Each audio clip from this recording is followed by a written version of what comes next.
6 rounds of peace talks have taken place between Russia and Ukraine, but there is no sign of a breakthrough still.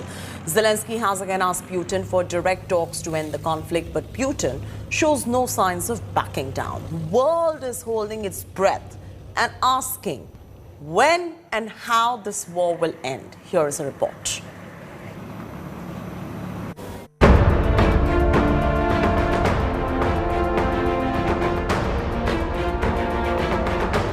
"28 days and counting. Millions have fled their homes. The human cost continues to mount. The economy is flattened. But there are no signs of an end to this war.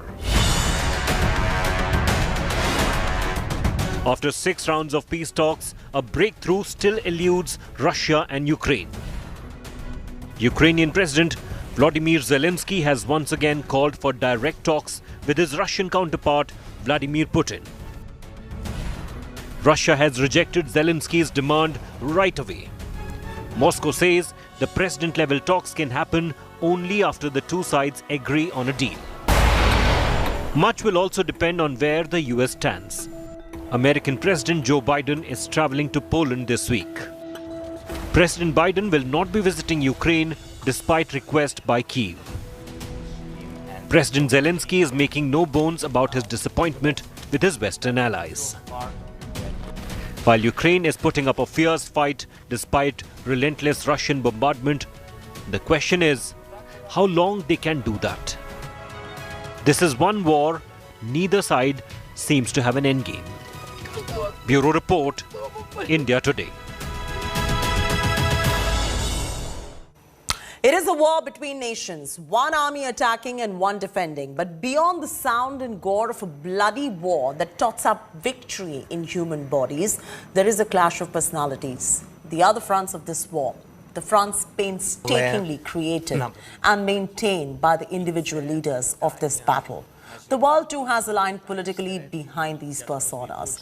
Vladimir Putin on one side, the strongman of Russia, and Vladimir Zelenskyy of Ukraine on the other side, the defender of freedom. Here's a look.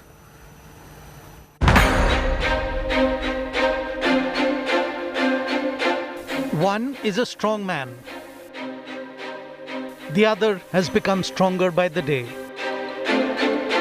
The one has at his command one of the most powerful militaries that the world has ever known.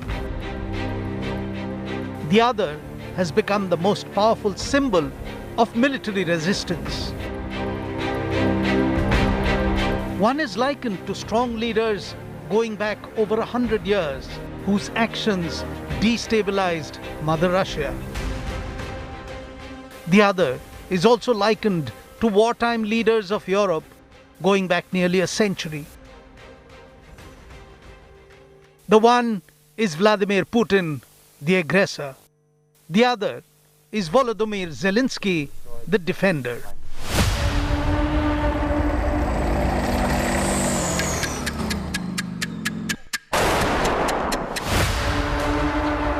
If only this were a computer game. But it is not, and lives are being lost at every instance. As one man pushes his army to invade, destroy, and kill. And the other man pushes back. Pushes back against the invader. Pushes the conscience of the world to help him keep alive the freedom of choice. Ми боремось за наші права, свободу, за життя. А зараз ми боремося за виживання. Тому що не хочемо втратити те, що в нас є, те, що наше.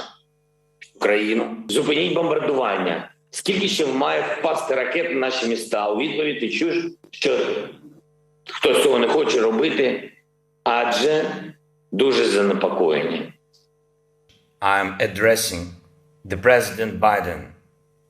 You are the leader of the nation, of your great nation. I wish you to be the leader of the world. Being the leader of the world means to be the leader of peace. Поки що не всі помічають, але ви ніби знов за стіною. Так, не берлінською, але посеред Європи, між свободою і неволею. І стіна ця міцніше з кожною бомбою, яка падає на нашу землю, на Україну.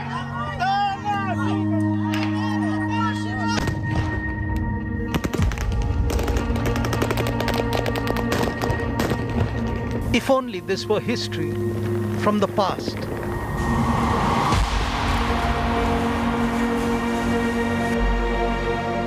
If only this were not terrible history in the making. Такого единения у нас давно не было.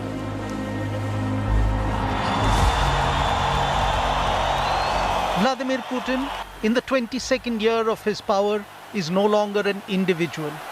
He's a system. He's an order. Правильно, когда поставили жесткий барьер на пути. He's both an individual and a symbol for all that Russia has come to stand today. 146 million Russians do not matter. What matters is what Vladimir Putin decides.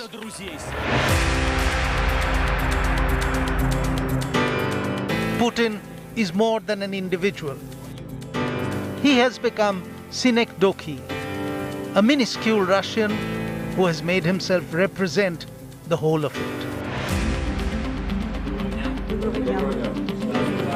Vladimir Zelenskyy, in his third year in office, is no longer the comedian he was.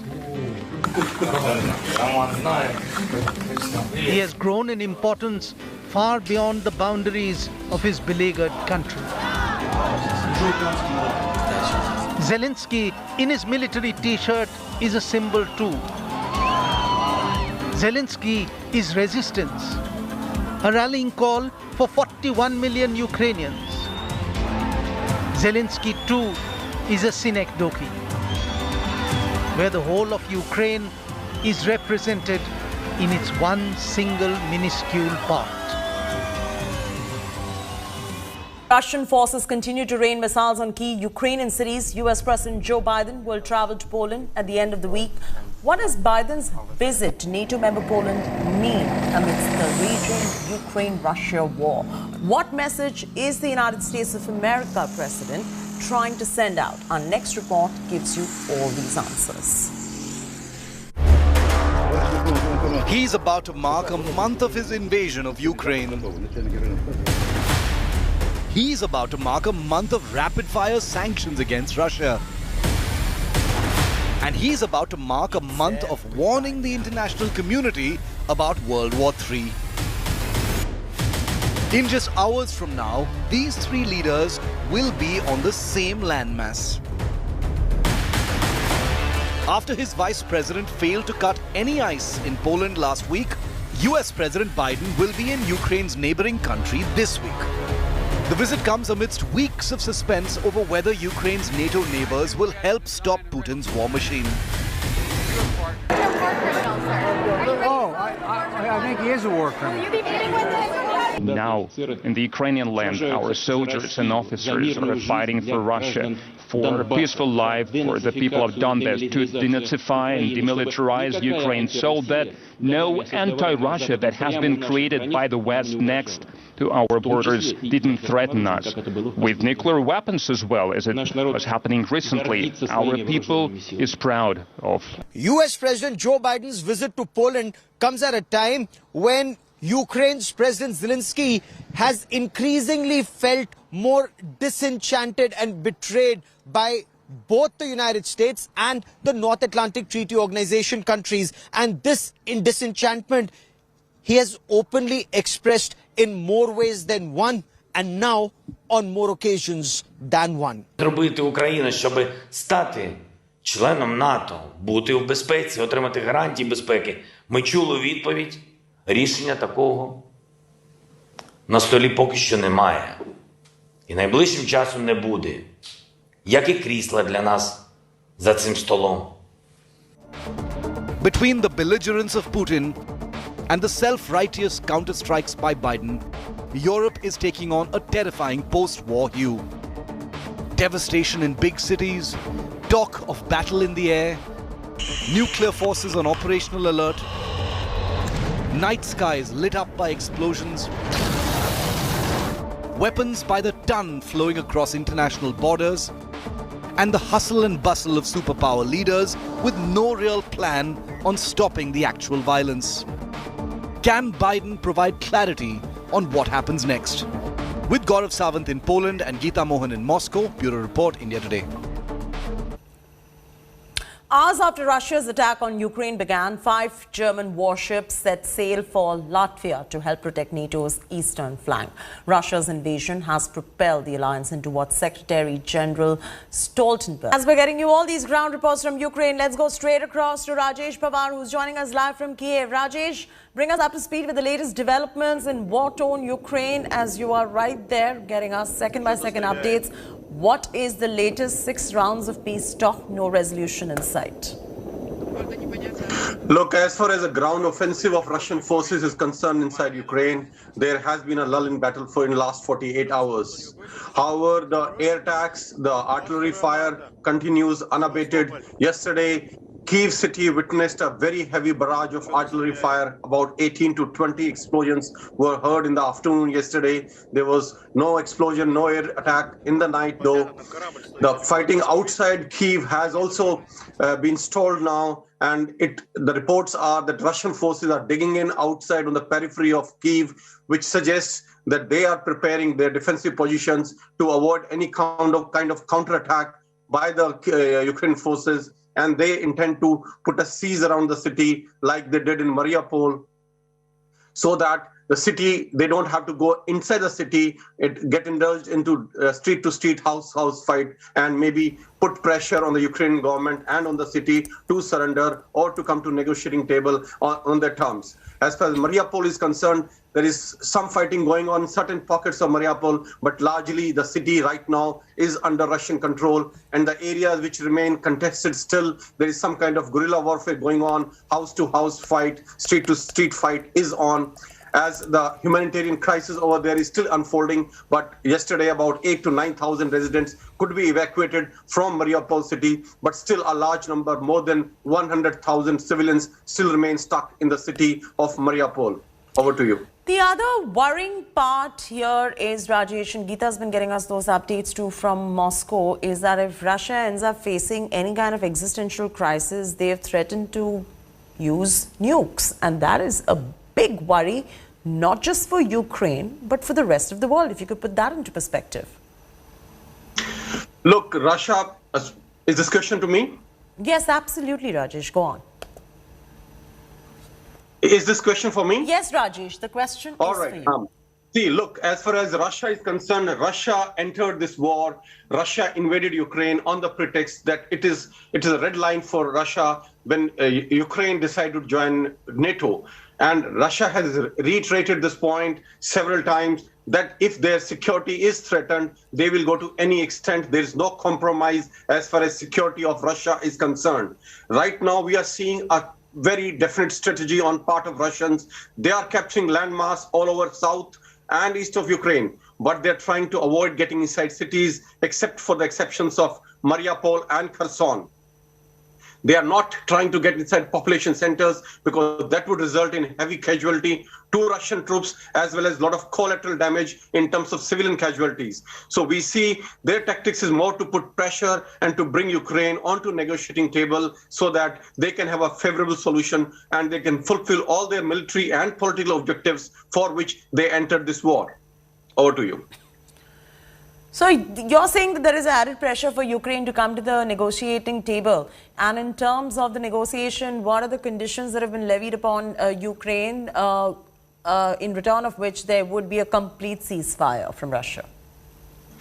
Look, Russia has, from the very beginning, before they entered the war till date, there are only three contentious issues. First is the neutrality of Ukraine. Russia wants to ensure that Ukraine never becomes part of NATO or hosts any kind of missiles or heavy military equipment from any foreign power. Secondly, the demand was about the Russia recognize Crimea as a part of Russia. And thirdly is the status of Donbass, which Russia has now declared as independent republics, Republic of Donetsk and Republic of Lugansk. Russia wants Ukraine to accept that, and also the protection of Russian language within Ukraine. These are the key demands of Russia, on which we see softening of Ukrainian stance, particularly with regard to neutrality and Crimea. But about Donbass, the hardening of stand from Ukrainian side continues.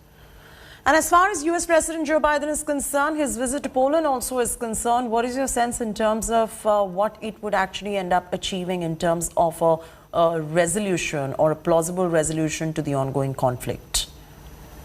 See, there have been reports that there are fissures in NATO now. Some countries want to supply heavier equipment, military aircraft to Ukraine, where others are resisting it. So these fissures are very open now, and Joe Biden's visit to Brussels tomorrow to have a meeting with the NATO partners and then address leaders of European Union and G7 is basically an effort to keep Europe united in this war against Russia, because the consequences of this war is different for different countries. For example, the countries on the continent, especially Germany and France and Italy, are facing a big pressure on their economy, whereas UK is intent on pushing this war further because they are the least affected in Europe in this particular war. So the visit of President Biden is also to keep these people together and to show a united front against Russia.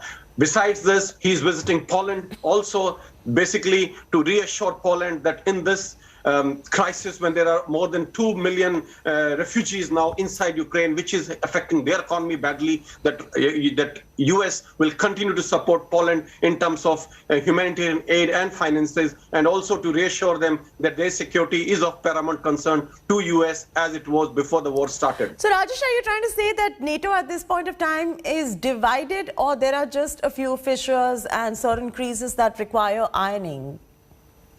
Look, these fissures or this division between NATO members is in the open. Certain members are pushing for supplying military aircraft and getting involved in this war in a more active way in terms of supplying heavier and more modern equipment to Ukraine, whereas the others want some kind of solution and do not want to escalate this war beyond what it is at this level, and are pushing for some kind of resolution or agreement with Russia so that the war doesn't escalate.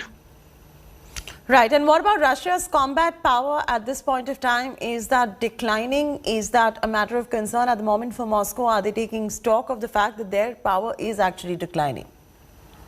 Look, Russia has not really used its complete military might till now in Ukraine, and they have somehow resisted from attacking population centers. Contrary to the reports emanating from social media and from Western media, they have largely resisted attacking civilian areas, barring a few exceptions here and there. I quote you a Pentagon report which came 2 days back, which says 90% of fighting capability of Russia and Russian forces is totally intact and unused so far in the war. 90% is unused and intact. This is a report from Pentagon in the US. All right, stay with us there, Rajesh. Rajesh, our soldier reporter from day one till date, still in the war zone, reporting relentlessly, bringing us those updates. And of course, Gaurav Sawant is now live with us. He's in Poland. Gaurav, the big question here is on President Joe Biden's visit to Poland. As Rajesh was also explaining, there are fissures in the NATO nations. What is it exactly that is on Joe Biden's agenda, and what does he hope to achieve with this visit to Poland? So there are two aspects to Joe Biden's visit. One is the humanitarian aid that Poland is providing, with more than 2 million Ukrainian refugees currently in Poland. The assistance that's being given to them. He wants to reassure Poland that they're doing a good job with it, extend America's assistance. And second, and more important, is reassure the North Atlantic Treaty Organization countries that the United States stands as part of that big team. The apprehension, especially in Poland, and a lot of, the new joinees in NATO, so to say, is that if Russia is successful with Ukraine, and if America only provides, or NATO countries only provide material assistance and nothing else, then the way Ukraine collapsed in the years ahead, the next attack could well be on Poland. And there are apprehensions, and that's the reason why you have additional military hardware that's being rushed into this country virtually every day. When our aircraft landed here, there were a number of military aircrafts that were landing, transport aircraft, bringing in a lot of military hardware into this country. Now, all that military hardware is not just meant for Ukraine. Some is also meant to strengthen Poland. That's point one. Point two, additional military uniformed personnel, American personnel, also being deployed around NATO countries. 7,000 of them have already been deployed, or their rotation is being carried out, and more could be deployed, is what we are being told. So America is trying to reassure Europe that America will not just stand, across the Atlantic Ocean, but would be here if and when required. That would be Joe Biden's attempt when he arrives here and meets the president of Poland. He's likely to visit a humanitarian camp where a large number of refugees are housed. Poland is doing a lot, Cherky, in terms of giving free education, free healthcare, free housing, also jobs to people who've come from Ukraine. But the pressure is already being felt by Poland. Fuel prices have almost doubled. Gas prices have gone up. And like in our broadcast, there are some people who are already very unhappy with this. They're saying, why should Poland bear the brunt and not as much other parts of Europe? So some of these, emotions he would try to address when he's here over the weekend. Getting a bit of a perspective from you, Gaurav, because you're an expert at this. If Russia is likely to step up its offensive and the next target, well, perhaps could be Poland. Poland is a part of NATO, unlike Ukraine. So NATO will be rallying behind Poland. So in terms of combined military strength of the NATO nations versus Russia, do you think Russia can ever even hold fort? Well, the signal that's coming out of Russia as of now is telling the North Atlantic Treaty Organization countries to stay away and not interfere with what's happening in Ukraine. And should they intensify their operations, or should they get involved more than what they are, then there are consequences. So, and then it would be a battle of brinkmanship where everyone knows, who will take the first step. But what it escalates to, nobody really knows. Look at how the First World War and the Second World War happened. One thing kept leading to the other. And these complex military alliances lead to a lot of unintended consequences. So that's the signal that not just Russia's diplomats, but even the foreign minister has given out on more than one occasion. The president went and saw a strategic forces exercise. So that was a signal to the United States of America. So President Zelenskyy of Ukraine is virtually just a figurehead in this big fight that's happening between Joe Biden on one side and Vladimir Putin on the other side, between Russia and the United States of America. So that is what is happening on ground. When we see intensification of Russian operations in some areas, or intensification in the other format, there are reports that Chechen fighters are now involved in guerrilla warfare around Mariupol and around Kyiv. Now, that's a very important signal. The battle is now going into urban warfare format. They've flattened Mariupol. Chechen fighters are now removing, pockets of resistance of Ukraine. So that shows that Russia is actually following a very well-planned, meticulous strategy to clear areas. What they do to Kyiv remains to be seen.